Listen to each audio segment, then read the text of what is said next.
Cruzando as Conversas. Oferecimento Galeazzi Sul. Há 40 anos a evolução dos metais. Associação dos Oficiais da Brigada Militar e do Corpo de Bombeiros. Defendendo quem protege você. E Porto Color. Boa noite. Começa aqui na RDC mais uma edição do Cruzando as Conversas, o seu programa de análise e debates, sempre às 22h15. Nosso programa vai ao ar logo após o Dois Toques e você pode nos assistir pela TV a cabo, canais 24 e 524 da Claro Net TV, também pelas redes sociais, @RDCTV Digital, está aí na sua tela. Você pode acessar todas as nossas páginas no Instagram, Facebook, Twitter, YouTube. Não deixe de assistir também as edições anteriores, vale muito a pena, né? Ontem nós falamos sobre vulnerabilidades estaduais no combate ao coronavírus e nós vamos continuar falando sobre isso, porque afinal de contas é o tema do momento, que nós já vamos trazer aqui os números da contaminação no Brasil, que são números assustadores, né? E hoje nós vamos falar sobre as decisões dos agentes públicos, a razoabilidade das decisões que são tomadas, muitas delas polêmicas, outras absolutamente adequadas, depende muito do que cada um está fazendo. É preciso fazer uma análise pormenorizada da questão, porque ela é muito complexa, suscetível à polarização, e nós temos que buscar pelo menos alguns consensos mínimos para realmente encontrar soluções, e dentro, obviamente, da busca desses consensos mínimos está o contraditório, está o debate, está a polêmica. Então eu vou começar o programa de hoje trazendo os números da Covid-19 no Brasil. Vamos trazer os gráficos consolidados. Hoje nós tivemos o registro de mais 41 mil casos, né? Atingimos 1.931.000 casos, o que certamente vai ser ultrapassado aí os 2 milhões nos próximos 2 dias. Até o fim desta semana já teremos 2 milhões de casos registrados, sem contar a subnotificação, né? Nós tivemos mais um dia com altíssimo índice de mortes, 1.300 registros de mortes nas últimas 24 horas, e alguém vai dizer assim: Guilherme, mas isso é o acumulado dos últimos dias, porque final de semana sempre tem subnotificação de mortes. É verdade. Isso é verdade, nós temos subnotificação de mortes. Mas mesmo a subnotificação de mortes no final de semana foi acima da média das últimas semanas. Ontem, quem assistiu o Cruzando as Conversas sabe, eu estava falando aqui sobre o fato de que nesta última segunda nós tivemos mais de 700 registros de mortes. E nas últimas semanas nós não tínhamos registrado isso. Na verdade, nós não tínhamos registrado mais de 700 mortes desde maio. Então, tudo levava a crer que hoje nós teríamos um número ainda maior do que nas outras terças-feiras, onde há acumulação, de fato, dos casos, né? E daí nós temos, então, esse impressionante número de 1.300 mortes em 24 horas. Quer dizer, as pessoas não morreram nas últimas 24 horas, mas é importante ressaltar que nem todas as mortes de hoje estão contabilizadas, elas serão contabilizadas nos próximos dias. Então é falsa aquela curva decrescente de casos, porque aquela curva é incompleta dos registros mais atuais. Isso precisa ser considerado no debate. Vamos aos números aqui no Rio Grande do Sul. São 40.993 casos confirmados, com 1.060 óbitos. Hoje nós ultrapassamos a marca de 1.000 óbitos no Rio Grande do Sul. Vocês devem lembrar que lá em maio nós estávamos bem estabilizados em 250. Questão de um mês e meio, subiu mais de 1.000 casos aqui. Quer dizer, subiu para mais de 1.000 casos aqui no Rio Grande do Sul. E eu sempre falava na época do plantão coronavírus que a gente só teria o controle da situação até o momento em que nós perdêssemos o controle da situação. E nós temos visto o enfrentamento da pandemia nas 3 esferas muito caótica, muito confusa, muito incompetente, né? E eu aqui falo em caráter geral, e quando a gente fala em caráter geral, as exceções de praxe estão asseguradas. Saiu uma matéria no Estadão ontem que me impressionou muito. né? Eu tenho batido na questão da necessidade de testagem em massa como ferramenta de combate e controle ao coronavírus, porque, afinal, a testagem e o rastreio a partir da testagem permite a devida análise de como a doença se comporta. O Brasil é um dos países que menos testa no mundo. Dos 10 que tem mais casos, é o segundo que menos testa. Nossa média é baixíssima, é de 12 mil testes por milhão de habitantes. Portugal tem 121 mil testes por milhão de habitantes. Outros países que enfrentaram casos excessivos, casos pandêmicos de coronavírus, também conseguiram baixar os níveis de contaminação através também do isolamento efetivo, através da ferramenta do testagem em massa. O Brasil não tem testagem em massa. Daí saiu uma matéria no Estadão ontem especificando por quê. Por que nós não temos testagem em massa? Eu faço questão aqui de ler para vocês, porque isso aqui é informação e diz respeito à esfera federal. E sim, a esfera federal, por mais que o Bolsonaro diga que não, a esfera federal tem competência. O Supremo Tribunal Federal não cassou a competência do governo federal para traçar a política pública de combate à pandemia. Não, quando ele decidiu em relação às ações diretas de inconstitucionalidade, a DPF, questionando aí as medidas provisórias do governo em relação a como se traçam as estratégias, o que o Supremo Tribunal Federal fez foi garantir autonomia para estados e municípios, a despeito de a União também ter que traçar políticas de combate ao coronavírus. É o que se chama competência concorrente, que na realidade é uma competência solidária. Mas, enfim, não quero perder o fio da meada. A matéria é da Fabiana Cambricoli, que é a jornalista do Estadão. Aliás, eu convidei a Fabiana para participar do Cruzando as Conversas, para falar sobre essa matéria que ela publicou. E vejam só o que diz ela no Twitter. O país alcançou só 20% da capacidade diária de testes de Covid prevista. 20%. Revelamos que a principal razão para a baixa testagem, prestem atenção, é a entrega de kits incompletos pelo Ministério da Saúde. A previsão da pasta para junho era realizar 70 mil exames PCR diários, mas a média alcançada foi de 14,5 mil. O que travou a ampliação do diagnóstico foi a falta de um dos reagentes usados no exame, que serve para extrair o RNA do vírus. Em números totais, o Ministério dizia já ter entregue 4,4 milhões de testes PCR aos estados, mas somente 1,2 milhão de exames foi feito. Fomos investigar a razão para tantos testes terem sido distribuídos e estarem supostamente ociosos. Falamos com mais de 40 fontes, entre secretarias, diretores de LACENS, especialistas, fornecedores. Descobrimos que os testes são entregues sem esse reagente de extração. Os fornecedores confirmam à reportagem que os exames encomendados pelo Ministério não incluem o insumo. Os testes entregues pelo Ministério estão parados, portanto, porque não servem de nada sem o reagente de extração de RNA. Mostramos ainda que, diante do gargalo nos testes de PCR, que é o único com alta precisão e capaz de detectar o vírus precocemente, a maioria dos estados aposta em testes rápidos, sorológicos, pouco precisos e nada eficientes para conter a pandemia. E daí, meus caros? Isso é a receita do desastre. É necessário uma consolidação de políticas nas 3 esferas. Na esfera federal, nas esferas estaduais e nas esferas municipais. Infelizmente, nós perdemos 3 meses de combate à pandemia numa briguinha política. Numa briguinha política.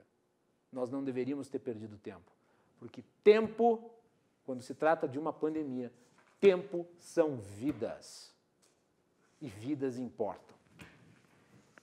Bom, é isso. Introdução feita. Quero dar aqui boas-vindas a 3 queridos amigos que participam na edição de hoje do nosso programa. Meu amigo advogado Thiago Duarte. Thiago Duarte, não. Thiago Moisés, eu sempre confundo. É o segundo programa seguido que ele me chama de Thiago Duarte. Eu acho que é um chamamento, assim, né? Chamamento. Moisés. Sou muito fã do Thiago Duarte, inclusive. Thiago Duarte. Não, sou muito fã dele. Fez um vídeo maravilhoso esses dias, Daqui a fazendo pouco umas vai se denúncias convencer importantes. que tu é o Thiago Duarte. Daqui a pouco, mas eu faria a mesma denúncia que ele fez.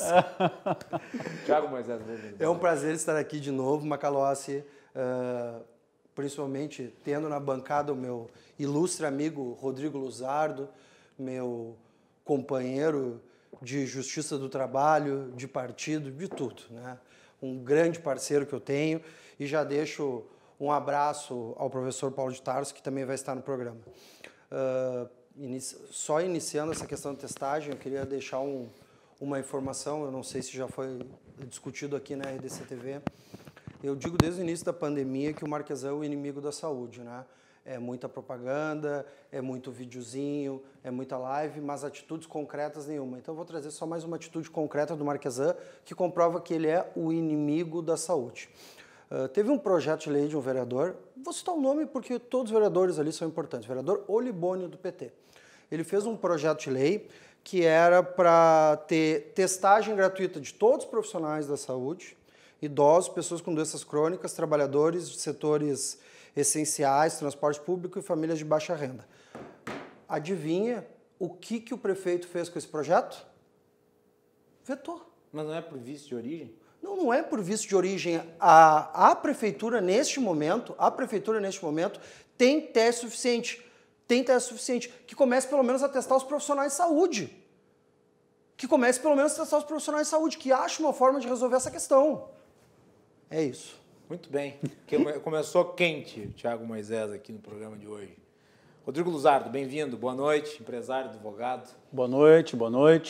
Mais uma vez é uma grande honra estar aqui na RDC TV, junto com os meus amigos Macalossi, Thiago Duarte. Estão chamando. Olha, eu estou inconformado. Não, Thiago Moisés, um grande amigo também que eu tenho. E é muito importante a gente vir realmente discutir assuntos de extrema relevância aqui para a nossa cidade de Porto Alegre, principalmente. Na verdade, é um assunto que está afetando não só a cidade, como o estado, mas como o país. Como bem disse o Macalossi, nós estamos enfrentando aí picuinhas políticas que estão atrapalhando a condução de muitos assuntos que podem trazer uma solução mais eficaz para a sociedade e que acabam parando muitas vezes na mão de políticos que estão muito mais preocupados com as suas orientações partidárias do que propriamente o bem da população. Então, eu acho que tem coisas aqui que nós vamos discutir hoje no programa, junto com toda a banca, com o professor Paulo de Tarso, que vai nos acompanhar por vídeo. Então, nós vamos trazer informações aqui para vocês, provavelmente, que causa muito impacto, causa surpresa para alguns, não muita surpresa para outros, e eu vou depois elucidar por que não muita surpresa para outros, mas que vão pelo menos deixar todo mundo num nível de orientação, de informação um pouco mais consolidada para todo mundo aí. Então, muito obrigado mais uma vez pelo convite, Macalossi, e desejo um bom programa a todos. E por fim, nós temos também a participação por videoconferência do meu querido amigo Paulo de Tarso Pinheiro Machado, que é professor, economista, pós-MBA em governança corporativa. Boa noite, Paulo. Bem-vindo. Boa noite, Macalossi. Boa noite aos colegas de bancada, ao Thiago Moisés, ao Rodrigo Luzardo. Uma saudação especial a todos os telespectadores que nos assistem. E tenho certeza que o tema é bastante relevante e com certeza poderíamos aqui hoje trocar algumas impressões e opiniões para levar sempre, como é o objetivo e propósito desse programa, Macalossi, o esclarecimento, a possibilidade de quem está a nos assistir formar ou desformar a opinião, rever as suas visões, enfim, é esse o objetivo a qual este programa, que já conquistou o coração dos gaúchos e a razão, com as nossas participações e sempre a convite, poderemos contribuir e trazer as impressões sobre os temas. Muito bem. E eu vou começar o programa trazendo a informação aí, a matéria que a Melanie Rupental fez para nós. Hoje nós tivemos mais uma manifestação de empresários aqui em Porto Alegre, pedindo para o prefeito Marquesan a reabertura do comércio. Melanie, como é que foi isso? Nessa terça-feira, dia 14, aconteceu mais um protesto pela reabertura do comércio em Porto Alegre. Empresários se reuniram na frente da Prefeitura da capital para pedir a flexibilização das atividades econômicas. Atualmente, o município está sob a classificação da bandeira vermelha e sofre duras restrições nas operações. Hoje, somente atividades essenciais estão vigorando. As medidas mais duras foram motivadas, segundo o prefeito Nelson Marquesan, para conter a velocidade de contágio do coronavírus e para que o sistema de saúde não colapse. Os manifestantes chamaram o prefeito para o diálogo, para questionar os critérios utilizados nesse último decreto mais severo e que, de acordo com como é pontuado, não estão claros. O vice-prefeito Gustavo Paim recebeu as reivindicações. Lembrando que academias, salões de belezas, parques, áreas de estacionamento e comércios foram afetados. Os participantes cantaram o hino, entoaram palavras de ordem e discursaram sobre a sua situação em meio à pandemia. Esses protestos têm se regularizado como ponto de encontro na prefeitura da capital. Não há consenso de quantas pessoas estavam presentes. Estima-se que eram cerca de 50 manifestantes. O protesto foi intitulado Liberdade para Trabalhar e contou com a presença de trabalhadores, empreendedores e microempreendedores e também de representantes públicos como vereadores. Então tá aí, já teve uma série dessas manifestações. Ao mesmo tempo, nós tivemos, e eu vou convidar para participar aqui do programa, já antecipo, porque gostamos da análise com dados, informações das mais variadas. Eu vou convidar aqui o Alexandre Zavascki, que é um dos profissionais que assinou essa nota da Sociedade Rio-Grandense de Infectologia. A Sociedade Rio-Grandense de Infectologia divulgou uma nota afirmando considerar que as medidas adotadas até o momento serão insuficientes para conter a pandemia no Estado.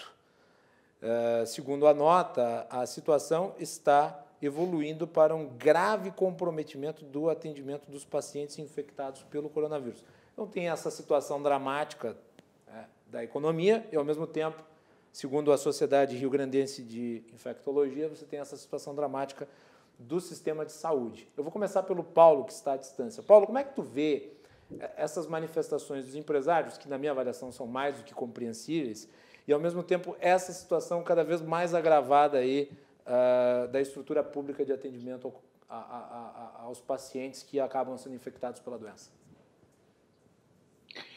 Bom, Macalossi, eu tenho uma visão, já anteriormente, num programa anterior a este, ao qual eu tive presente, o tema da discussão era, havia dicotomia entre a vida e a economia, né? Isso.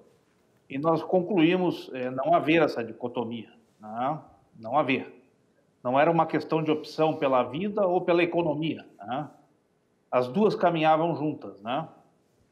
Aliás, não há economia se não há vidas, né? E preservação das vidas. Eu quero, de antemão, estabelecer como princípio basilar aqui das minhas intervenções, procurar não me contaminar pelo clima da polarização política que ocupa o Brasil hoje e que acaba, de certa forma, até subvertendo nossos pressupostos constitucionais por inobservância dos mesmos, né? Que é o princípio federativo a partir da ação coordenada e integrada dos entes federados, que são União, Estados e municípios. Quando a gente está em clima de emoção e quando a gente está em clima de comoção, e a pandemia da Covid nos trouxe esse cenário, né? Que atingiu, inclusive, os países desenvolvidos, com maiores recursos, com maiores condições, com maior planejamento, né, nos seus sistemas de saúde, até eles foram acometidos.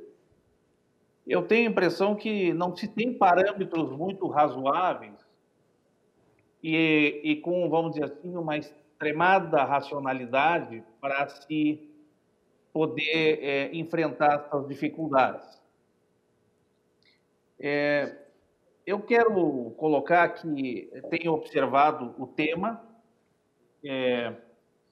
tenho me subordinado e me submetido, né, às condições financeiras, porque também sou um pequeno empresário, eu sou um consultor de empresas, trabalho com as áreas de governança, de planejamento estratégico, de estratégia, né, e não sei por quê. Essa é uma razão que ainda estou... Quer dizer, eu sei a razão, mas juntando com os efeitos da pandemia, eu já estou com dificuldades de natureza dos negócios, não é de agora, é há mais de 2 anos. Precisamente, final do ano de 2018. O que significa dizer o seguinte: nós temos diante de uma situação de bastante dificuldade, como a que nós estamos vivendo, em todas as dimensões, né? A tendência de achar responsáveis e culpados. Né? O tema do programa de hoje são os limites e desafios dos gestores. O gestor público, e aqui eu não estou fazendo a defesa, não tenho procuração para tal, mas o gestor público tem uma responsabilidade baseada, e aqui nós temos 2 advogados, eu vou pedir com a máxima vênia que possa eu cometer algum deslize do ponto de vista jurisprudencial ou de natureza jurídica, já vou me escoimar ou me desculpar antecipadamente. Mas eu entendo que a responsabilidade que o prefeito de uma cidade, uma capital como Porto Alegre, e de outras cidades grandes, que aqui nós estamos no Rio Grande do Sul, Caxias hoje voltou a adotar os mecanismos de isolamento social ou de distanciamento social, está dentro da bandeira vermelha, assim como os estados, os governadores, né? E não quero comentar a presidência da República, porque senão vou, de certa forma, me descomprimizar com o que eu coloquei ao início, que era não quero entrar no clima da polarização. Perfeito. Mas, efetivamente, o que aconteceu foram 2 coisas. Primeiro, a nossa falta de planejamento estrutural, e eu digo estrutural porque antecede a Covid, né? A Covid agora nos fez nos darmos conta, né, dos grandes e sérios problemas que o nosso sistema de saúde apresenta, né, especialmente o sistema público, né, onde a gente ouvia no dia a dia as pessoas falarem, e ouvimos, né, nos relatos dos veículos de comunicação, que as pessoas morriam nas filas do SUS, dificuldades de internação, emergências lotadas. Aqui no Rio Grande do Sul, em função da nossa sazonalidade climática, este período de inverno é um período em que efetivamente aumenta a intercorrência das doenças respiratórias e das doenças agudas, pulmonares e do ponto de vista das ondas gripais. Então, já antes disso, nós estávamos vivendo isso. A pandemia, quando exige medidas que procure, e foi isso que aconteceu, a nossa falta de planejamento, a nossa desintegração federativa, que chegou ao limite, me permite, de ser discutida e decidida num tribunal, como o Supremo Tribunal Federal, né? Como que alguém que precisasse dizer para os gestores, seja que esfera fosse, aquilo que já estava na Constituinte, que é o Pacto Federado, composto pelo esforço, pelos recursos e pela cooperação entre União, Estados e municípios. Bem. Então, nós temos que olhar isso de forma mais sistêmica, e alguém que poderia dizer o seguinte: sim, mas e o meu negócio que está fechado eu não estou faturando.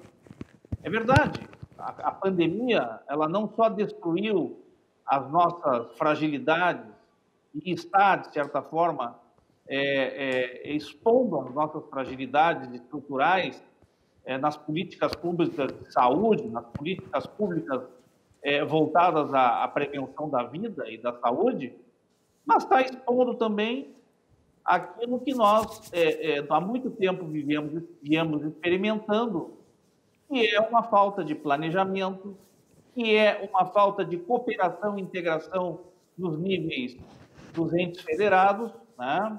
Que funciona por força da lei, não funciona por força do diálogo político, do debate. E num clima de um país que já havia um clima de bastante polarização, né? Nós aqui, gaúchos, tratamos sempre esse tema como a grenalização, né? Ou seja, quem é o maior e quem é o melhor, quem não presta e quem presta, quem serve e quem não serve, quem é a favor e quem é contra, né?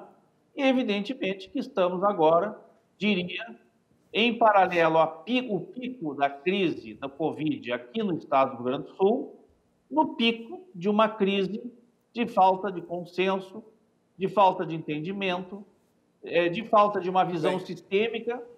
E termino dizendo o seguinte, concluo essa primeira parte dizendo o seguinte, estamos vivendo aquilo que uma família vive quando tem um problema sério de doença, aonde há outras prioridades, por mais importantes que sejam, né, passam a ter dimensão secundária, porque o foco é tratar a saúde daquele ente familiar que está acometido e tentar envidar todos os esforços para salvá-lo. Essa é a minha primeira observação que eu gostaria aqui de deixar clara, né? E vou, no programa, com a vênia do nosso interlocutor e dos nossos colegas, não vou entrar no clima de quem é o culpado e de quem não é o culpado, porque vejo a coisa de uma forma sistêmica, com problemas estruturais e com problemas que a conjuntura está a agravar. Obrigado. Obrigado, Paulo. Thiago Moisés. Macalossi, eu concordo com a fala do professor Paulo, claro, de uma forma mais polida. Eu não serei tão polido e apontarei culpados, como eu sempre faço. Cada um aqui livre para abordar o tema sobre as circunstâncias que achar adequado, né, Thiago? Eu vou começar com uma frase que até seria contraditória vindo de mim, né, pela minha história, dizendo que sim, os empresários estão certos de estar protestando ali na frente da prefeitura. Eles estão certos, eles estão certos. Não que eu acho que tem que reabrir o comércio agora de uma forma avassaladora. Não que eu ache que a questão da saúde é menos importante que a questão econômica, porque para mim a questão da saúde é a número um. É a número um. Depois a gente vê o resto, primeiro a gente vê a saúde. O que os empresários estão reclamando é o mesmo, Macalossi, que os trabalhadores estão reclamando. Aliás, parabéns. O prefeito Marquesan conseguiu unir trabalhadores e empresários nessa aí. Acabou aquela guerra de capital e trabalho. Os dois estão abraçados nessa. Porque os dois acabaram se prejudicando com a falta de planejamento da prefeitura. Hoje ficou mais que provado que o senhor Nelson Marquesan não tem plano nenhum. Zero plano. E claro que é fácil a gente chegar e dizer, ele está errado agora, tomou uma decisão errada, mas ele pode mudar. Não, é desde o início que a gente tem dito, tinha que ter fechado melhor, no início ali em março, tinha que ter fechado tudo, tinha que ter feito o lockdown de verdade. Lockdown de verdade. Não essa quarentena meia boca que ele fez ali no início.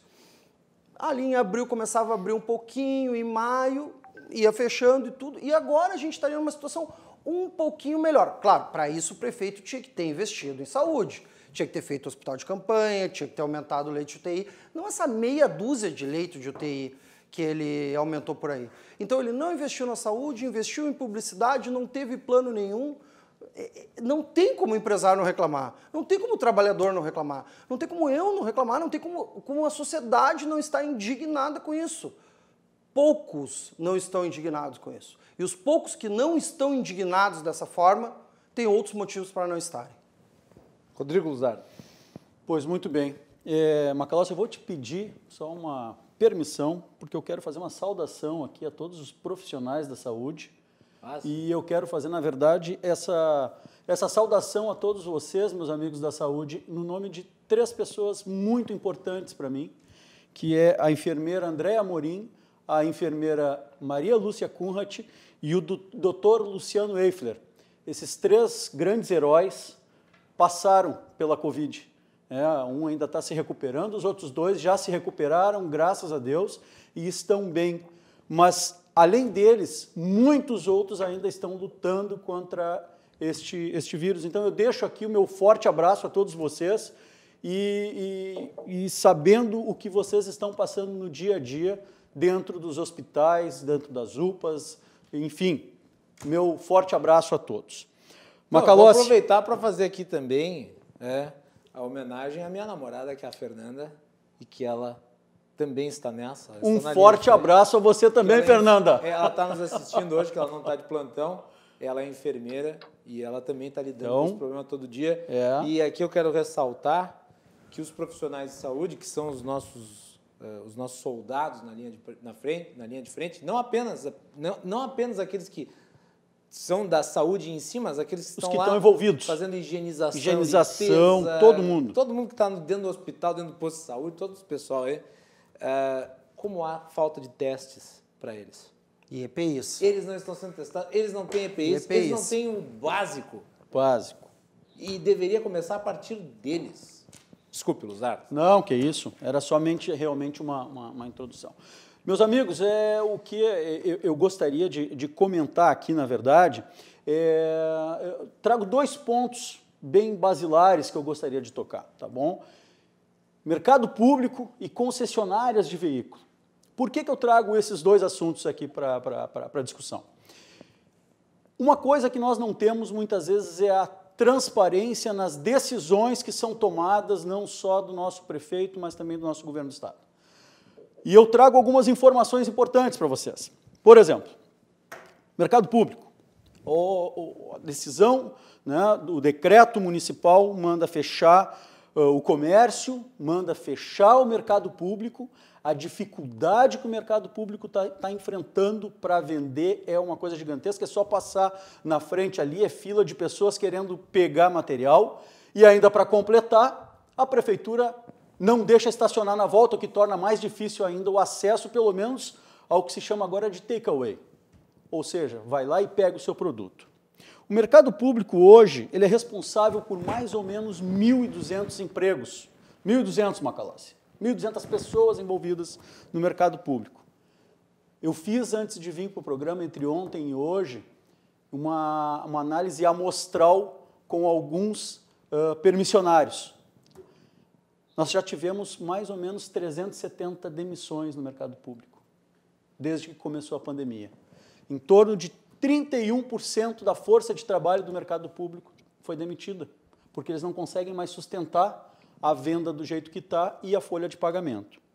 Além disso, mais ou menos 30% dos que ficaram foram postos em férias, porque tu não consegue trabalhar, tu não consegue fazer a tua atividade andar. Por que isso? O faturamento do mercado público hoje está na casa de 20% a 30% do normal. E eu não vou entrar no mérito aqui dos amigos permissionários que me comentaram terem perdido praticamente o estoque preparado para a Páscoa. Sabia disso? O estoque para a Páscoa ele começa a ser preparado em dezembro e janeiro para receber o material para vender, porque o mercado público é quem vende para o pequeno comerciante, para o pequeno fabricante. São eles que vão lá comprar. E hoje o que está acontecendo? Com esta pandemia, a crise econômica tomou conta de todos os lares. Vinha eu hoje conversando com uma colega minha de trabalho. É importante dizer, né, Luzardo, que uma parte considerável da queda também é relativa à doença em si. Sim, sem dúvida. As pessoas deixam de ir nesses lugares. Sem dúvida. Deixam de comprar, elas economizam. Mas não ao ponto de chegar a 20% do faturamento. Ok. Então, o que eu quero dizer é o seguinte... Também tem esse impacto. Com certeza, temos que considerar. Eu vinha conversando com uma colega de trabalho e ela me disse, tenho uma colega aeromoça que estão parados, suspensão de contrato de trabalho, e que está fabricando comida em casa, bolo para vender, está fazendo doces, está fazendo salgados e se virando do jeito que pode. Onde é que as pessoas que fazem isso compram normalmente? Não pode ser na grande rede de supermercado porque é mais caro. Um dos atrativos do mercado público é o preço. E com isso tu acaba reduzindo o teu poder de venda dessas pessoas. E aí por que eu digo a falta de transparência? A falta de transparência ela se dá muitas vezes pelo seguinte critério. O mercado público ele colocou todos os itens do protocolo de segurança previsto para poder operar. Tapete sanitizador, álcool gel, fizeram a sanitização das bancas e dos vestiários e banheiros, e detalhe, tá? A prefeitura, inclusive, procurou o pessoal do mercado público, quem era a empresa que tinha feito para eles, porque eles gostariam de fazer na prefeitura também. Então, olha só que negócio interessante. Deixa eu te fazer uma pergunta, Vamos dentro lá. disso que tu falou, porque tu equiparou o mercado público com... Vou equiparar agora ao mercado tradicional, Ok, ao privado. ok. É isso que nós vamos fazer agora. Eu vou te fazer uma provocação para que Vamos tu lá. possa defender o teu Vamos ponto lá. de vista aqui. Vamos porque lá. é meu papel instigar o debate e, obviamente, trazer aqui Vamos lá. os pontos que eu acho que são necessários serem esclarecidos. Tu vai fazer equiparação com os mercados privados. Tá? Mas será que a equiparação correta não seria com os shopping centers? Pois aí que está. Porque os shopping que centers acontece? permanecem fechados. O que Se acontece? o mercado público... Porque assim, o shopping center é como se... É um grande pool de lojas e o mercado público é um grande pool de vendas. Vendas. De restaurantes. Perfeito. Né? Então, se tu for comparar, é como se fosse um shopping gastronômico, por assim dizer, né? O mercado público. Não, a equiparação com os shoppings não estabeleceria, portanto, o mesmo critério de fechamento para um e para o outro? É a pergunta. Então vamos lá. Aí eu vou rebater com uma outra pergunta. Não é rebater, eu estou perguntando. Não, mas é que para a gente pensar. Ok. Não teríamos, então, que colocar uma lona em determinadas áreas dentro dos hipermercados que necessitam de atendimento? Eletrodomésticos. Nós não deveríamos, então, cancelar de todo mundo e ser igualmente seletivos? Porque o que acontece hoje? O mercado público, tu tem as bancas, tu entra e dentro das bancas eles estão com todo o protocolo de segurança para atendimento. Coisa que, numa decisão que saiu da nossa justiça aqui do Rio Grande do Sul, no mandado de segurança, diz que não atenderia os protocolos. Atende. E isso foi confirmado pela Associação dos Comerciantes do Mercado Público. Mas vamos lá, não vou entrar no mercado público. Deixa eu te fazer a pergunta agora. Quando é que tu vê uma concessionária de veículo lotada de gente? Concessionária. A não ser num lançamento de um veículo. Não tem. E foram proibidos de vender. Primeiramente foram proibidos até na venda online. E voltaram atrás. Venda online, pela internet. Tá? Até onde eu sei, o coronavírus não está entrando nos celulares e nos computadores. Tá? Proibiram a venda pela internet, mas voltaram atrás. Tamanha a falta de consideração dentro dessa decisão. Então, o que eu quero dizer, Macalossi, que é o seguinte, tu não tem como comparar, tá? Tu até pode olhar como um shopping center, mas tu tem que olhar as lojas, elas enxerga como gôndolas. Ok. E aí nós teríamos que fazer, então, mesmo peso e mesma medida para as duas organizações. O que me faz, muitas vezes, ter algumas leituras, né? Como cidadão de Porto Alegre, imaginando que alguma coisa está acontecendo nos bastidores da prefeitura que está obrigando a fechar. E só para encerrar minha fala aqui, né? Uma coisa que é muito importante a gente colocar, que está gerando muito nas pessoas hoje, a falta de emprego, quem é empresário. O Thiago falou uma coisa agora fantástica, tá? Uniu trabalhadores e empregadores num objetivo único, trabalhar.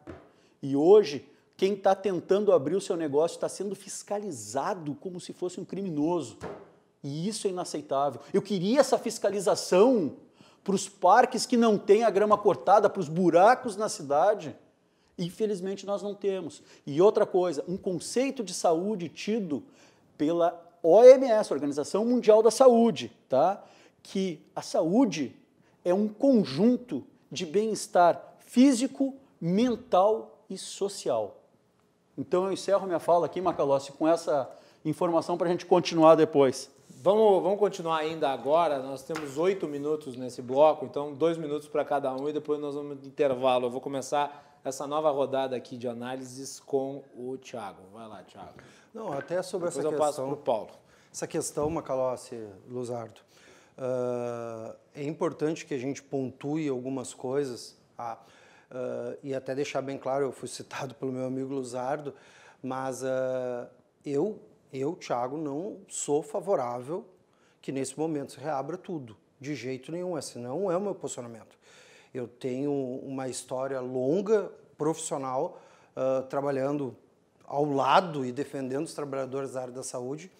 Eu conheço a realidade dos hospitais, né? Agora tem vindo um vento novo por aí, uma cantilena nova, dizendo que as emergências não estão lotadas, que tem... que está sobrando espaço, que sempre lotou e bababá. Não é assim, tá? Eu até peço para vocês, se receberem algum tipo de fake news dessas aí, de que as emergências não estão lotadas, que o vírus não é tão potente assim, que não repassem, tá? Porque só no grande complexo hospitalar aqui de Porto Alegre, olha, não vou dar um percentual, mas inúmeros trabalhadores estão contaminados. Alguns já morreram. E, inclusive, agora não falta mais EPI, tá? Agora raciona-se EPI para níveis de trabalhadores. Quem está na emergência recebe a N95, quem está no andar recebe a máscara cirúrgica, e isso vai aumentando a contaminação. Fora a testagem que não existe, tá?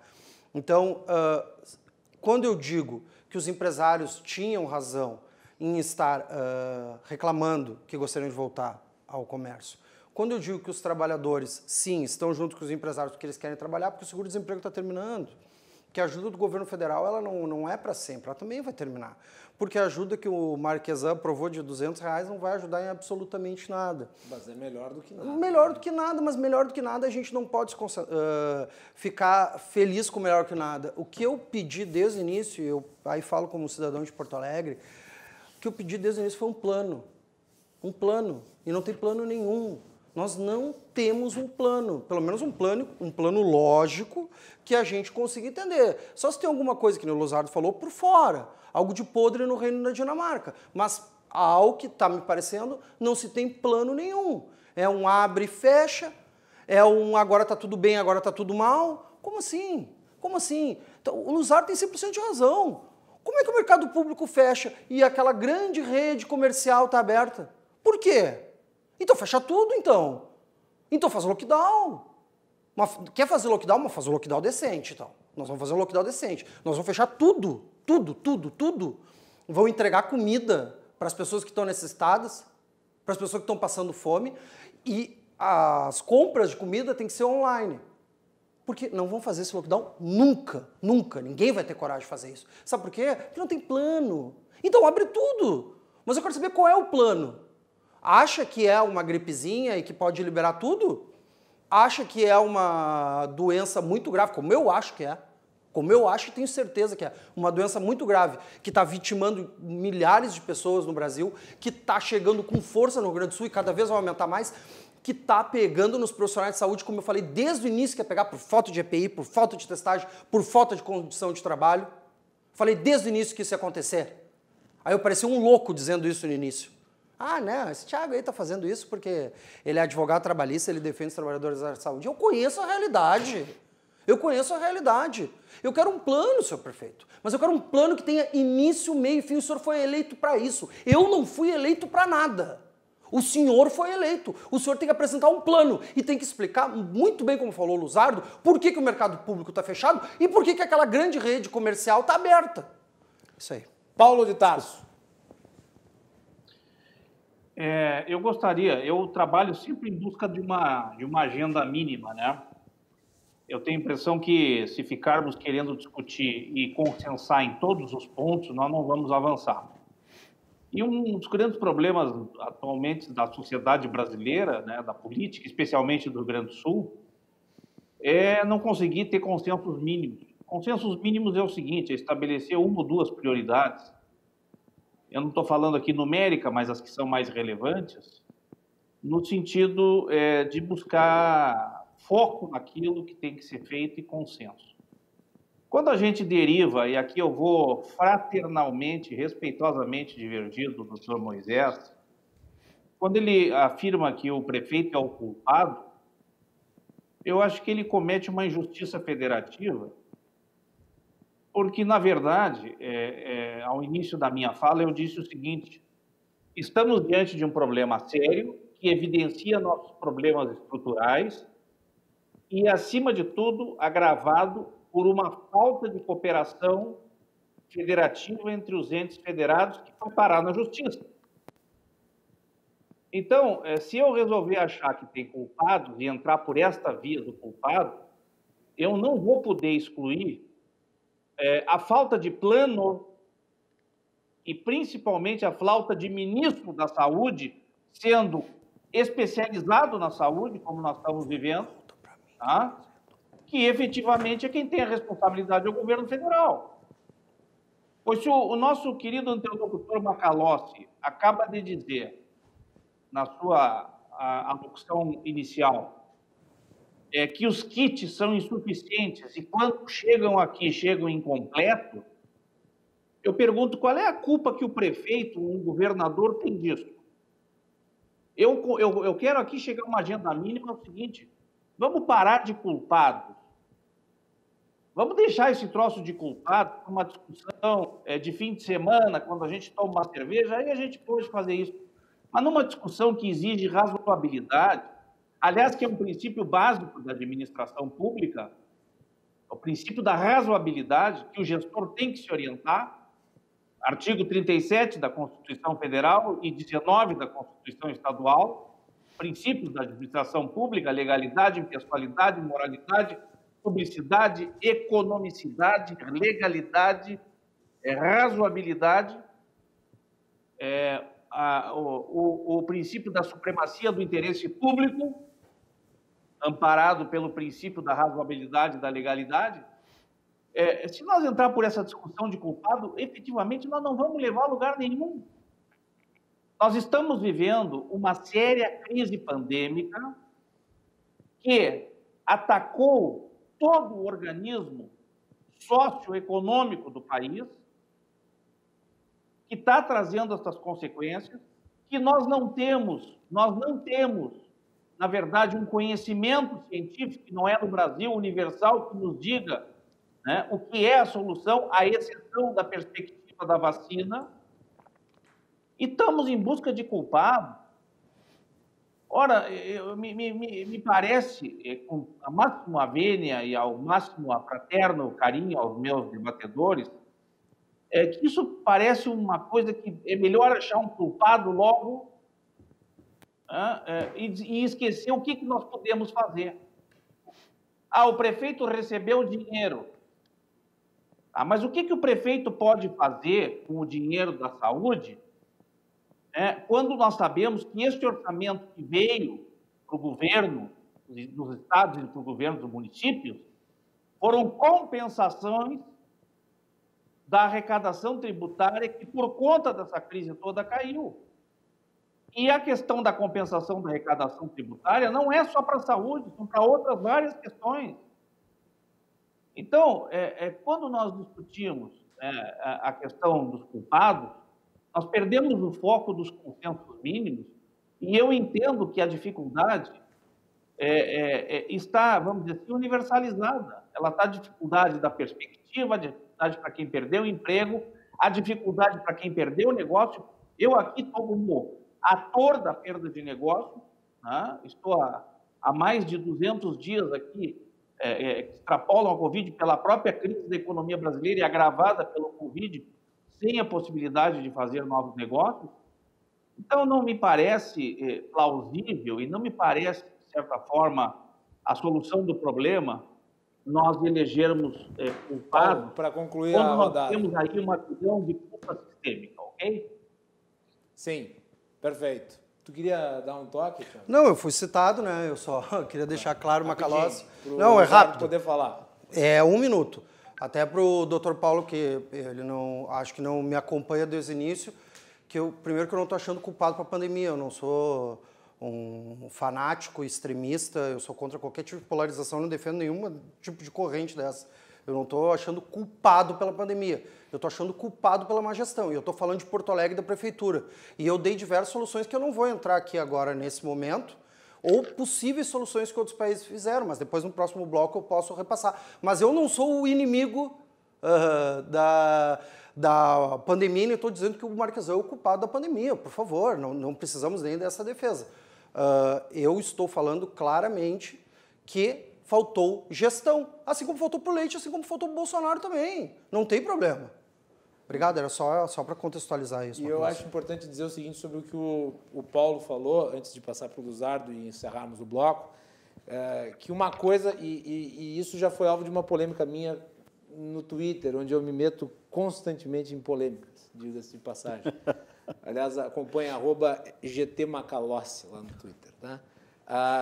Eu critiquei o governo federal pela falta de disponibilização dos recursos relativos ao Ministério da Saúde, quer dizer, a verba de combate ao coronavírus. E critiquei e critico, tá? Porque uma coisa são os repasses que o Paulo falou, quer dizer, as compensações pelas perdas arrecadatórias. Outra coisa é a verba relativa ao combate ao coronavírus, oriunda do governo e que tem que ser empenhada. Correto. São duas coisas distintas.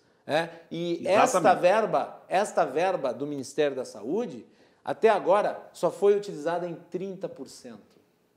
30%. Isso é lamentável. Sim, nós falamos da falta de planejamento em Porto Alegre. Com certeza. No Estado, sim, há uma bagunça com o modelo de distanciamento social em uma variada série de aspectos, vamos tratar disso. Mas no governo federal, e às vezes se esquece, no governo federal, nós não temos nem ministro da Saúde titular. Né? Luzardo. Macalossi? Paulo, deixa para volta, porque o Luzardo não falou duas vezes. Depois eu te abro contigo. Gostaria de, então, na volta, pudesse iniciar. Tá bem, então. Tá ótimo. Então vamos lá. Bom, eu acho que aqui não estamos aqui procurando culpados, acho que a gente busca muito mais aí soluções. Né? Agora, existem algumas coisas que a gente tem que levantar. Né? A dificuldade de ter verba de dinheiro que é suscitada pelos governos e quando a gente vê, a gente tem um desvio de verba para publicidade e propaganda. Então, algumas coisas estão erradas.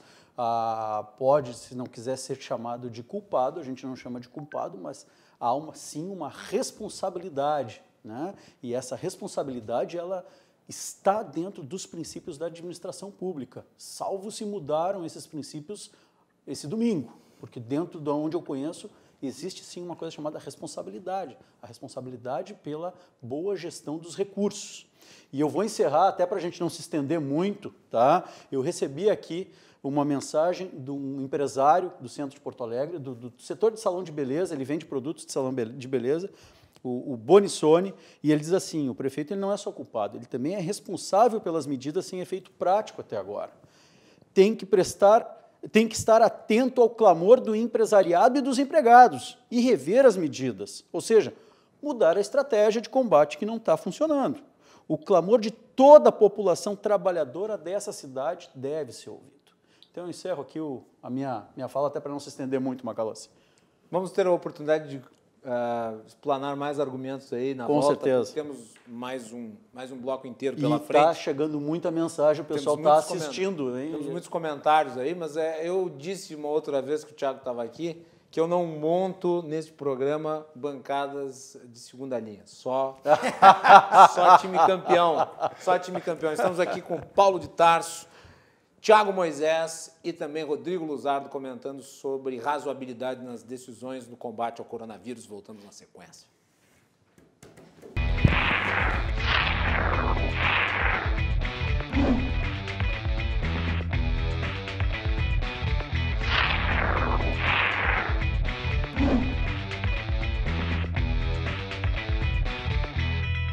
Estamos de volta aqui na RDC com o Cruzando as Conversas. O nosso programa é um oferecimento da Associação dos Oficiais da Brigada Militar e do Corpo de Bombeiros, defendendo quem protege você. De Galeazzi Sul, há 40 anos, a evolução dos metais. E Porto Color, soluções gráficas a Porto Color, atendendo através do WhatsApp. Tem os serviços da Porto Color na sua casa. No programa de hoje nós temos Tiago Moisés, advogado, Rodrigo Luzardo, advogado empresário, e Paulo de Tarso Pinheiro Machado, professor economista, pós-MBA em governança corporativa. E a Melanie fez uma matéria sobre algumas dessas medidas polêmicas que nós temos tratado aqui, e que causaram repercussão. Algumas nós discutimos ao longo de edições anteriores, mas a Melanie fez uma pequena condensação de informações para balizar a nossa análise. Vai lá, Melanie. Pois é, em meio à pandemia do novo coronavírus, governantes tiveram que tomar decisões, muitas vezes no escuro ou não, mas que acabaram causando grande repercussão e polêmica. As várias críticas foram embasadas por considerar os critérios estabelecidos arbitrários, confusos ou pouco claros. Em Porto Alegre, o novo decreto impede o funcionamento de somente 8,7% do comércio. Segundo a Secretaria Municipal de Desenvolvimento Econômico, enquanto vigorar o documento, não podem abrir 5,3 mil estabelecimentos. Apesar da minoria, essas são as maiores redes da capital e empregam aproximadamente 30 mil trabalhadores. Os comerciantes não entenderam o critério estabelecido para o fechamento, que é de empresas com faturamento superior a 4,8 milhões por ano. Outro ponto que causou polêmica na capital é restringir o estacionamento da área azul, que compreende grande circulação de pessoas devido ao local onde fica. Pessoas que têm suas atividades próximas reclamam que prejudica seu trabalho, idas ao médico e outras funções essenciais na região. A venda de carros pela internet também foi proibida. As escolhas eram feitas de modo online e o comprador apenas ia na revendedora para retirar o veículo escolhido. Agora, no entanto, o novo decreto proíbe esse comércio online. Por 15 dias, então, nem mesmo seguindo as medidas sanitárias de higiene e distanciamento social, poderão operar diversos setores, somente atividades consideradas essenciais. Voltamos contigo aí no estúdio, Macalossi. Bem, obrigado, Melanie. Eu vou voltar aqui e eu gostaria de fazer uma ponderação sobre uma das medidas que foi aplaudida inicialmente, que foi a do distanciamento social controlado, e vou aqui fazer novamente a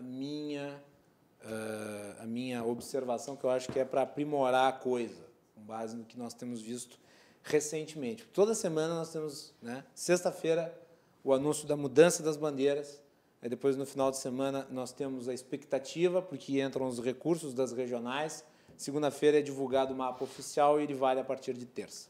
Isso tem sido feito todas as semanas. E algumas das regiões, na verdade muitas das regiões, acabam conseguindo mudar o mapa, conseguem mudar a bandeira, conseguem permanecer através das informações que levam ao governo estadual. Então, eu cheguei à ideia de que talvez seria melhor uma análise mais acurada, porque nós temos tido muita mudança com base nas informações que chegam das regionais, uma mudança que poderia, talvez, acalmar o setor econômico e, ao mesmo tempo, consolidar informações na área da saúde, ampliando de 7 para 15 dias, a vigência de uma bandeira, uma vez instituída. Contabilmente, é mais fácil de se planejar 15 dias do que 7 dias, como está acontecendo. Isso também traz uma certa tranquilidade para os agentes econômicos e para as pessoas em geral, porque você não fica naquela expectativa de todo final de semana. Ah, como é que vai ser? Ah, qual vai ser a bandeira que vai chegar? Ah, eu vou ter que parar a semana que vem. Você tem um período maior de maturação das informações. E, ao mesmo tempo, eu sei que não é a cada 15 dias, precisamente do dia 1 ao dia 15, do dia 15 ao dia 30, que as pessoas se contaminam, mas 15 dias é o período de incubação do vírus. Não é 7, é 15. Então, talvez, você pode estabelecer um período de vigência da bandeira que tenha alguma relação, mesmo que numérica, para ficar aqui com a questão matemática, mesmo que numérica, com o período de incubação do vírus. Então, você tem alguns elementos aí que permitem, talvez, a ampliação da vigência das bandeiras e crie-se um instrumento qualquer de maneira Caso uma região tenha um crescimento substantivo de casos no período da vigência da bandeira, durante 15 dias, que se possa alterar a bandeira na vigência da outra bandeira, exclusivamente para a região que está tendo um salto de casos. Eu acho que com isso se criam algumas condições de estabilidade que hoje inexistem no Estado, que está nesse troca-troca de bandeira e que está causando, por parte de uma expressiva parcela da nossa sociedade, numa falta de credibilidade. E a falta de credibilidade é a sentença de morte para qualquer política pública. Paulo de Tarso, começo por ti e depois fazemos a roda. Eu queria fazer um reparo e pedir escusas ao doutor Moisés. Na verdade, quando eu me dirigi a ele, eu estava dirigindo ao doutor Luzardo. Então, por um equívoco meu aqui, acabei fazendo este equívoco que acabou imputando ele uma avaliação que não correspondeu à realidade. Então, eu me dirigi ao doutor Rodrigo Luzardo na sua colocação inicial. Então, pedi a respeito as devidas escusas ao doutor Tiago Moisés. Aceitas? Mas eu penso que isso não elide a dificuldade que nós estamos enfrentando, porque, vejam, numa crise de saúde como a que nós estamos vivendo, há uma série de fatores dinâmicos. Veja bem, nós temos ainda em Porto Alegre, vamos dizer assim, uma espécie de centralidade, né? Por ser um centro maior do ponto de vista da saúde, da capacidade de internação, dos leitos, da estrutura hospitalar. E evidentemente que quando em determinadas situações do interior do Estado elas acabam tendo dificuldades, nós não podemos esquecer que aquilo que acontecia na normalidade, de certa forma, continua acontecendo agora no novo panorama, né? Que é a migração de pessoas necessitando atendimento médico para a capital em busca de oportunidades de internação ou de atendimento. Ou seja, não há nesse sentido, isso é uma complexidade do problema, não há nesse sentido uma espécie de vedação, né, da entrada no pórtico, dizendo o seguinte: você veio de Santa Maria, veio de Pelotas, ou veio de Passo Fundo, ou veio de qualquer outra cidade, você não pode entrar. Não existe isso. Tá? Não há, vamos dizer assim, não se está ferindo ainda o princípio constitucional do ir e vir, né? Apenas se monitorando, se controlando. E, obviamente, nós sabemos, acho que a única coisa clara que nós sabemos neste contexto da Covid é que a logística deste vírus são as pessoas e, consequentemente, a frequência e o número de pessoas que, obviamente, circulam ou dividem e compartilham ambientes. Então, se nós temos um problema assimétrico, que é uma menor capacidade de infraestrutura hospitalar, que é um problema estrutural, não é um problema conjuntural, é um problema estrutural, ele é conjuntural agora porque, obviamente, a demanda aumentou, tá? É muito difícil uma tomada de decisão, mesmo que parametrizada, né? Agora nós temos aí uma nova métrica para controlar o processo, que é a questão da média móvel, né? Mas isso não confere, nas realidades fáticas, uma precisão que permita dizer o seguinte: bom, vamos fechar por tantos dias e vamos abrir ao final do dia tal. A situação ela é dinâmica porque, como nós temos uma série de elementos complexos que não se tem o controle, como esse que eu citei, na migração interior-capital, no sentido de busca de atendimento, isso tudo contribui para que essa assimetria entre aumento do número de casos que exigem internação, ou potenciais casos que exigem internação, e o número de leitos restritos, né?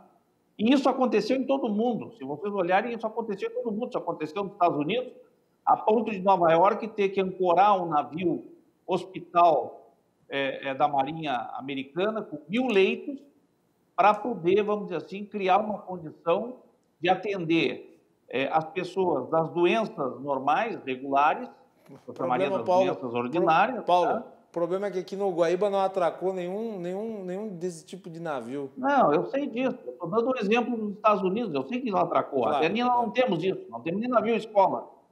Hospital, não temos navio então, nenhum. assim, nós Nosso temos que navio entender o foi a seguinte, é uma pique. complexidade.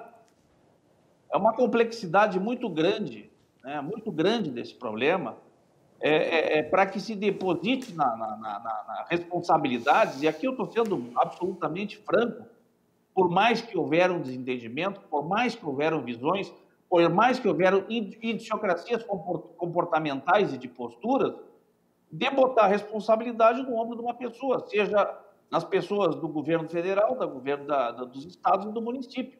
O que talvez nós precisássemos, por um ponto de consenso, é essa cooperação integrada para ir trabalhando com a mobilidade dos recursos e a flexibilidade dos recursos de acordo com a evolução da pandemia. Vai lá, Luzardo, agora é contigo. Vamos lá. Bom, uma das coisas que a gente tem que levantar aqui é que o Covid ele veio para mostrar muita coisa que já vinha errada há muito tempo, né? Não vamos nós dizer agora aqui que o Covid mostrou que nós temos falta de leitos de UTI. Não é isso. Eu não gostaria de dizer a minha idade ao vivo, mas digamos que eu tenha 44 anos, tá? Há pelo menos 38 que eu lembre, eu ouço falar em problemas de dificuldade com hospitais, com unidades básicas de saúde, com leitos de UTI. E em 2006 eu comecei a trabalhar com a indústria médica hospitalar. Então eu comecei a chegar mais perto um pouco dessa situação e me deparei com situações onde um dos maiores índices de ações judiciais são justamente pedindo leito por falta de estrutura hospitalar. Sim. Então, na Aliás, verdade, isso se tornou um problema para os municípios, né? Porque às vezes as decisões acabam gerando custos gigantescos para as máquinas municipais. Então, na verdade, essa Covid ela veio mostrar uma falta de organização, não do governo de agora, de governos passados também. Isso do governo lato sensu, lato sensu, geral, né? Como tudo. Agora, o que mostra isso também? Isso mostra para a gente, nós tivemos aí um hospital que foi levantado em 60 dias. Eu não entrei, infelizmente eu não conheci o hospital lá ao lado do Hospital Independência, né? Mas nós não deveríamos nos perguntar se nós não somos, quando eu digo governo, não somos muito incompetentes, que nós já não conseguimos fazer isso em outras épocas, para outras situações? Essa é uma pergunta que eu acho que a gente tem que se fazer. E quantos milhões e milhões e milhões de reais vazam de propina, vazam em desvio para outras funções que não são o atendimento da necessidade da população? Então, essa pergunta, eu acho que ela é bem pertinente. E, professor, quando eu faço a colocação aqui, não é muito a responsabilidade de A ou B, mas é a falta de critério e a falta de transparência, a falta de diálogo. Se alguém aqui me disser que o prefeito Marquesan, ele tem diálogo com as pessoas, me apresente essa pessoa. O pessoal do mercado público não consegue ter diálogo, empresários não conseguem ter diálogo, o pessoal das concessionárias de veículos tiveram que ir através do Bruno Miragem, que é uma pessoa que eu tenho um carinho imenso, professor Bruno Miragem. Por que tu não consegue falar com o teu prefeito? Onde já se viu isso?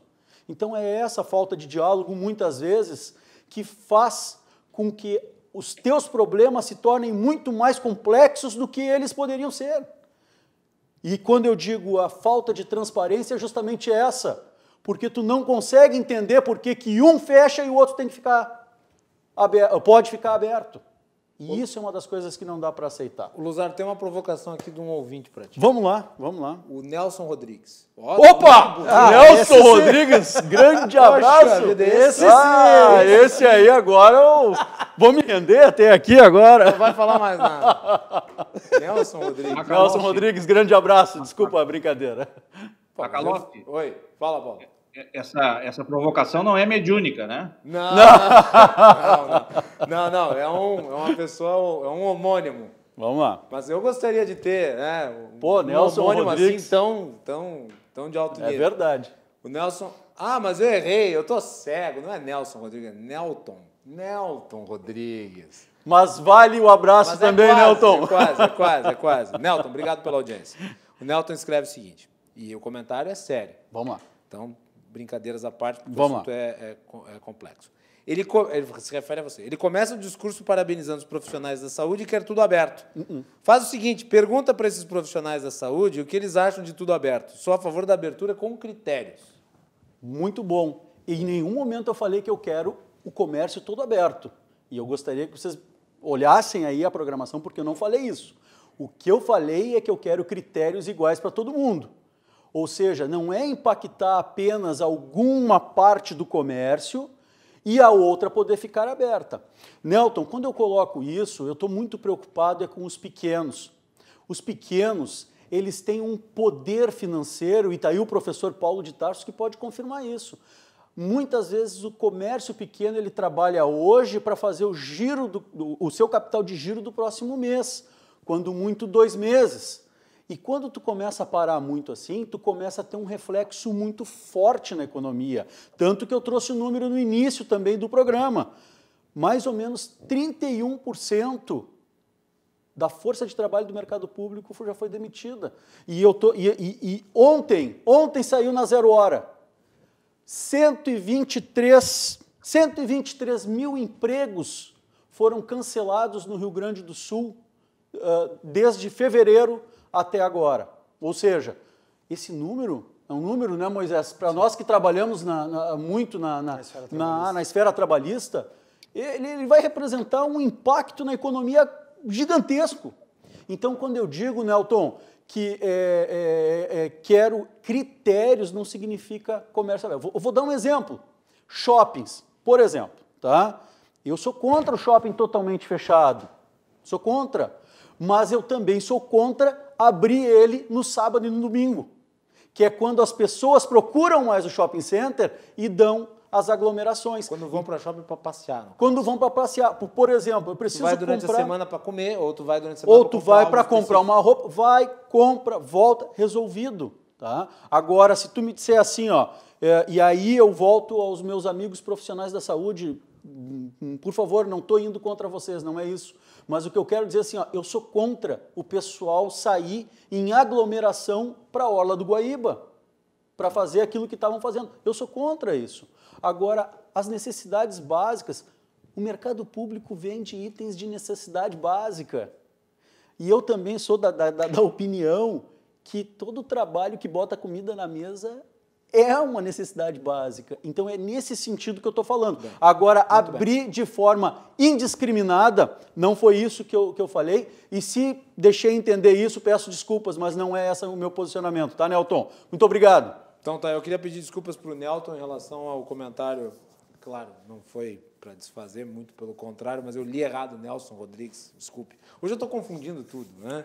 Não, mas muito bom. Olha só, o Lucas Camargo que mandou aqui para nós, Thiago. Boa noite, sou músico, faz mais de 100 dias que não tenho trabalho, eventos para tocar. Acabou meus créditos com o banco, as contas continuam, o banco privado não deu arrego. Está correndo juros sobre juros, acabou a comida em casa e nenhum trabalho em vista. Estou desesperado. É a situação que o Luzar acabou de pontuar. Eu até queria fazer uma justiça aqui em relação aos trabalhadores da área da saúde, né? Todos que me conhecem sabem a luta que eu tenho há tanto tempo do lado deles. O Luzardo é um parceiro dos trabalhadores da área da saúde também. Ele sempre foi um parceiro, sempre quando eu tive algum tipo de questão que eu precisei da ajuda dele, ele me ajudou. Então não vamos misturar as coisas, tentar transformar tudo numa massa homogênea, assim, ou tentar dizer ou é isso ou é aquilo. Não é bem assim, tá, gente?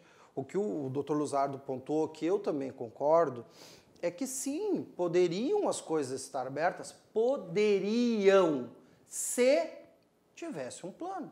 Acontece que não teve plano nenhum.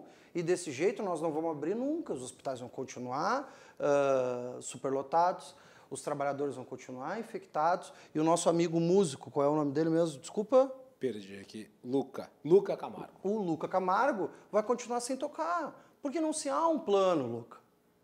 Não se há um plano.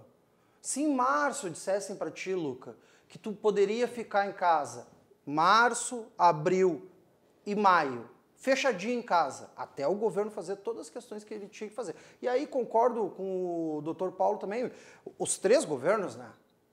A troika, a tríade, os 3 deveriam ter conversado. Isso, não teve isso. Não teve isso. Disputa de politicagem. Politicagem barata. Aí ficaria março, abril e maio em casa, e aí em junho... Reabre com teste em massa. Reabre com teste em massa, com hospital de campanha, e não me vem com o hospital de campanha não vai tratar Covid, sim, mas vai tratar os outros casos, que vai tirar... Que desafoga. Do hospital, que o Luzardo falou, nos seus 44 anos de vida, eu sou um pouquinho mais novo, mas também tenho 37, sempre lotou, é óbvio que vai lotar mais, numa doença que é altamente contagiosa. E aí em junho, Luca, talvez tu pudesse estar já exercendo o teu mister, a tua profissão. Mas eu não vejo solução. Um vocabulário jurídico. Isso só vem processo. Eu vou contar uma coisa. Desculpa, eu vou fazer um comentário aqui, por favor. Eu já assisti o show do Luca Camargo. Olha só. Baita violonista, um cara que anima uma festa, olha... Já assisti, talento. Parabéns, baita talento, viu? E fico com pena de ouvir o que ele falou, tá? Realmente eu lamento, tá? Porque é um baita profissional. A RDC organizou nos finais de semana, aqui ao longo das últimas semanas, o circuito de lives, tentando dar espaço para artistas gaúchos. Né? Foi uma ferramenta que a gente tentou criar aqui na nossa programação, porque esse vai ser o último setor a voltar à normalidade. E o impacto, obviamente, é terrível nessa área. Só um comentário final e depois as considerações rápidas finais de cada um, porque já é 23h41. A Jéssica Giacomelli, ela diz o seguinte: os profissionais deveriam ser testados no mínimo uma vez por mês, sem gastar do próprio salário, e os que adquirirem o vírus recebem assistência devida e indenizados. Pois é, né? A testagem em massa, Jéssica, ela deveria servir para isso, para você se testar várias vezes ao longo de um período. A cada 20 dias, pelo menos, fazer um teste. Que é o que acontece em Nova York, que o Paulo mencionou muito bem. Nova York, que teve o epicentro da contaminação nos Estados Unidos, mas derrubou os índices. Hoje, Nova York, para vocês terem uma ideia, está fazendo uma média de 70 mil testes por mês. Por dia. 70 mil testes por dia. Não tem isso no Brasil em lugar nenhum. Aí fica difícil. Senhores, olha, já estouramos o tempo, então cada um tem 30 segundos para se despedir. Eu gostaria de agradecê-los por esse produtivo debate. Paulo de Tarso, obrigado. Começo por ti. Rodadas de despedidas. Curtas. Bom, uma satisfação aqui debater com o doutor Rodrigo, com o doutor Tiago e participar do programa. Eu apenas gostaria de deixar uma sugestão, já que o Macalossi fez é o seguinte. O governo federal reservou 48 milhões de apoio aos microempresários. Bilhões. E apenas liberou deste recurso, que já não existe mais, porque ninguém está acessando mais Pronamp, 4,3 milhões. Menos de 10% daquilo que foi liberado. O Japão está emitindo dinheiro, Banco Central emitindo dinheiro, emitiu títulos para vender ao Banco Central, o Banco Central comprou os títulos, e este dinheiro o Japão injetou na economia para poder fazer frente ao sistema de garantia do sistema financeiro para empréstimos e apoio financeiro. Essa é uma saída que, no meu ponto de vista macroeconômica, que nós não estamos fazendo aqui. Alguém diria, mas emitir dinheiro é inflação. Olha, nós estamos numa situação bastante grave, bastante complicada, é uma situação de emergência, e em situação de emergência nós temos que trabalhar com economia de guerra. Abraço, obrigado a todos, agradeço a participação e estou à disposição para participar de outros programas. Paulo, só para dizer, o Henrique Meirelles, que foi ministro da Fazenda do governo Temer e foi presidente do Banco Central do governo Lula, defende esse mesmo tipo de abordagem que tu tá colocando aqui, e é importante dizer que nem sempre, apesar de ser frequente, mas nem sempre, não necessariamente vai se gerar inflação. Eu já li artigos demonstrando que não necessariamente se gera inflação, até porque é um cenário recessivo, né? Mas, de qualquer forma, muito obrigado pela sua participação, sempre um prazer tê-lo aqui conosco. Rodrigo Luzardo, obrigado. Obrigado. Bom, Macalossi, mais uma vez, muito obrigado pelo convite. Tiago, professor Paulo de Tarso, obrigado. Eu acho que o nosso debate aqui enriqueceu muito, né? A participação dos espectadores aqui foi fantástica. Eu não consegui ler todas as mensagens, eu peço desculpa, mas eu quero encerrar essa minha participação de hoje com um pedido ao prefeito de Porto Alegre, principalmente, que ouça um pouco mais o empresariado, ouça mais a voz dos empregados que estão pedindo a volta do seu emprego. Não estamos pedindo nada demais. É só isso que eu gostaria de pedir.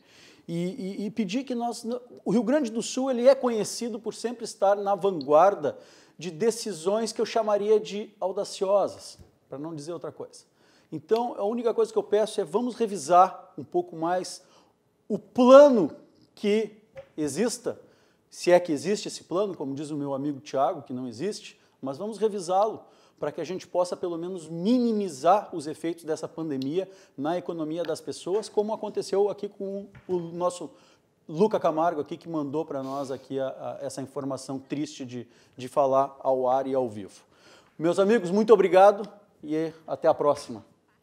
Tiago Moisés, obrigado. Macalossi, obrigado pelo convite. Um abraço ao Dr. Paulo de Tarso, meu amigo Rodrigo Luzardo. Eu vou finalizar de uma forma diferente, bem rápida, cumprindo o que eu prometi, né? Então eu vou deixar um abraço aos meus vários amigos trabalhadores da área da saúde, principalmente ali do Conceição e do HPS, dizer que a gente está junto nessa luta, né? A gente sempre teve e vai continuar. E também queria deixar um beijão para um quarteto da Restinga, que está acompanhando do início ao fim, que são minhas amigas lá, a Ângela, a Kellen, a Dalva e a Eva. Prometi que ia mandar um beijo para vocês, estou mandando um beijo para vocês. Sobre o Marquesan, Macalossi, eu não vou usar o minuto final dessa vez para deixar uma frase de efeito contra o Marquesan, que é o que eu sempre faço. O Marquesan agora ele tem que responder para o Ministério Público o que ele gastou em publicidade. Não é mais para mim. Eu, como cidadão, não quero mais saber. Responda o Ministério Público agora, tá bom? Muito obrigado pelo convite e estou à disposição. É isso aí. Nós vamos fazer um intervalo. Na volta, nós temos a participação de João Carlos Silva, direto de Brasília, os bastidores do poder. Voltamos na sequência.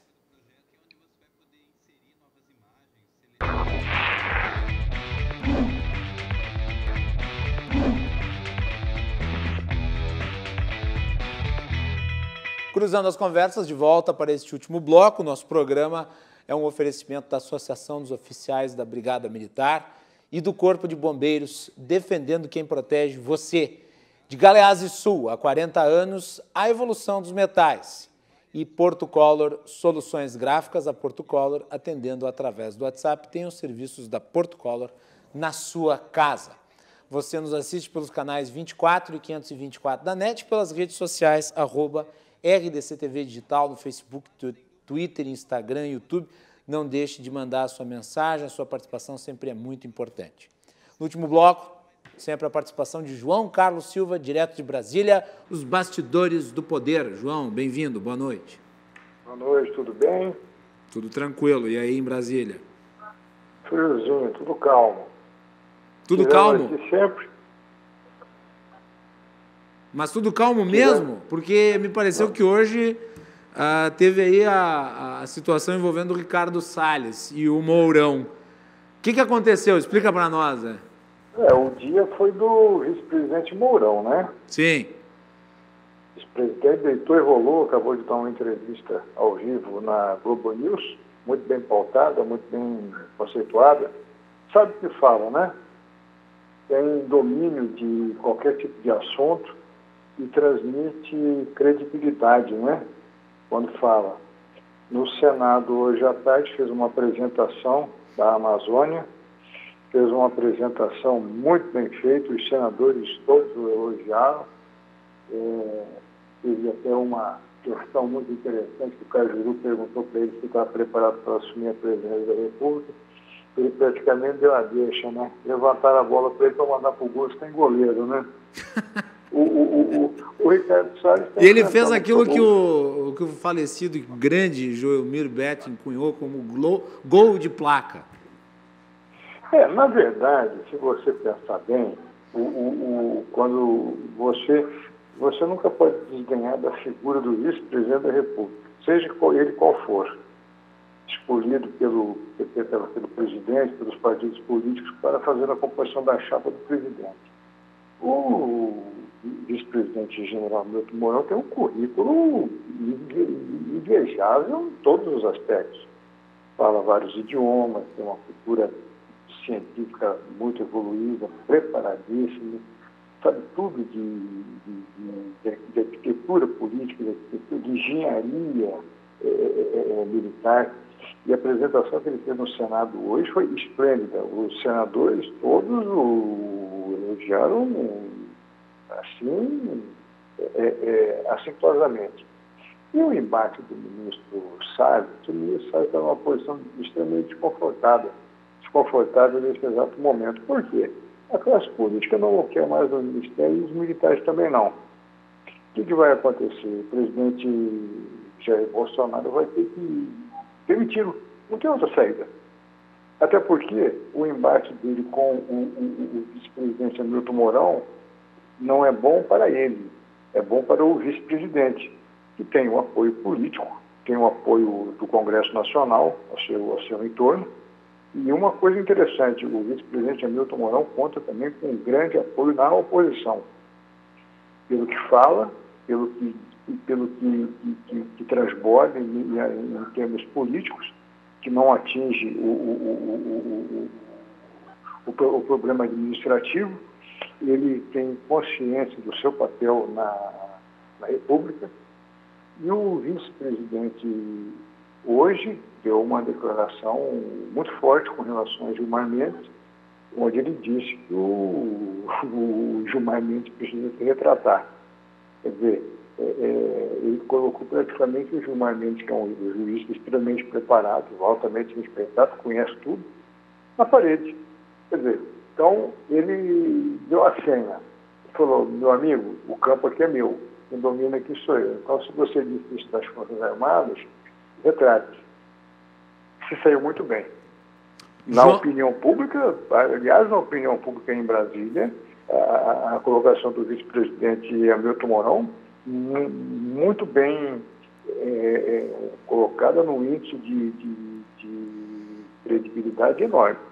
Não te parece, João, que quando o presidente fica assim mais afastado e o Hamilton Mourão começa a dar declarações e protagonizar o cenário público, o governo parece ganhar uma densidade maior, uma, digamos, dimensão mais assertiva?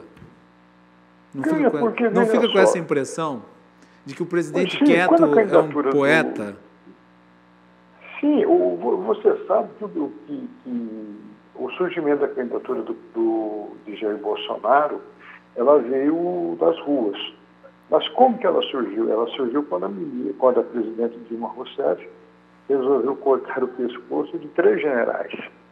General Vilas Boas, General Hamilton Mourão e General Heleno. Certo? Ambos levantaram a candidatura de Jair Bolsonaro, abraçaram a causa, o núcleo militar do país caminhou junto com eles, e a cada pregação que o general Vilas Boas fazia, junto com o Mourão, junto com Santos Cruz, junto com o Heleno, o presidente Jair Bolsonaro ganhava uma grande força institucional em diversos setores. Esse embate do general Mourão, hoje, onde, na minha opinião pessoal, ele destilou no Congresso, destilou na opinião pública, destilou na mídia, mostrou que o que a gente já sabe, o general Hamilton Mourão não é qualquer um. Ele não está representando o papel de vice-presidente da República à toa. Ele não está ali, ele não é uma figura decorativa. Quando se pensa que o general Hamilton Mourão não tem discurso para rebater qualquer tipo de acusação que venha em cima das Forças Armadas, principalmente do núcleo militar, é um engano. Ele sabe o que fala, ele sabe o que pensa, ele tem uma logística de Brasil gigante, conhece a Amazônia e conhece o meio ambiente como ninguém. Tanto é que hoje, no Senado Federal, praticamente ele deu uma aula sobre a Amazônia, porque ele conhece aquilo melhor do que ninguém. Ele é gaúcho. todos sabem, criado no Rio de Janeiro, mas tem uma identidade muito grande com a Amazônia. E ele sabe que a permanência do Ricardo Salles ali é impossível, né? Até porque, do ponto de vista da necessidade de investimentos internacionais, ele se transformou num entrave muito grande. E o Paulo Guedes também sabe disso, né, João? Sim, a questão de Ricardo Salles é uma coisa curiosa, porque o Ricardo Salles tem muita ligação com o João Dória. E o João Dória Júnior, governador de São Paulo hoje, o problema maior dele já não é mais o coronavírus. O maior problema que o João Dória Júnior enfrenta hoje, tanto é que tem tirado o sono dele nos últimos dias, é a violência da Polícia Militar do Estado contra a população. Os últimos fatos aí, onde a Polícia Militar assintosamente agrediu pessoas de cor, assim, desnecessariamente usando uma violência, uma truculência sem necessidade, estão deixando o governo de São Paulo muito mal junto da opinião pública. A densidade eleitoral dele galgou passos para trás gigantes. Então, o Ricardo Salles, por ter essa posição muito próxima a João Dória, praticamente inviabiliza o discurso dele dentro do governo Jair Bolsonaro. O governo não tem outra saída a não ser tirá-lo do cargo. Hoje foi praticamente, na fala do vice-presidente Hamilton Mourão, ele descartou a possibilidade da permanência do Salles no governo. Agora, o Paulo Guedes é um mentor econômico do governo. Você, para retirar o Paulo Guedes do governo hoje, é complicado. Então, você tem que mapear, fazer um movimento político, logístico, para fazer uma troca do ministro da Fazenda. Nesse exato momento que o país vive essa pandemia maluca, essa questão econômica de recessão, é complicado. Acho que o presidente da República não vai fazer isso agora. Quanto a relação a Ricardo Salles, tanto internamente e externamente, eu acho que, na minha opinião, são falas contadas a saída dele do governo. Muito bem, e conforme as coisas forem andando, o João certamente vai antecipar aqui até a data da troca do Ministério. João, muito obrigado aí pela sua participação hoje aqui conosco. Agradeço a você e boa noite a todos. É isso aí, João Carlos Silva, vocês acompanham as colunas dele aqui na RDC através do nosso site e também do Cruzando as Conversas, sempre no último bloco, os bastidores do poder. Nós voltamos amanhã com o apoio da Associação dos Oficiais da Brigada Militar e do Corpo de Bombeiros, defendendo quem protege você. De Galeás e Sul, há 40 anos, a evolução dos metais. E Porto Color, soluções gráficas. As Porto Color, atendendo através do WhatsApp, tem os serviços da Porto Color na sua casa. Amanhã nós vamos falar sobre reforma tributária, vamos ter a participação do deputado federal Jerônimo Gergen. Fiquem conosco, a programação da RDC TV continua, vem aí o RDC Shopping. Boa noite a todos.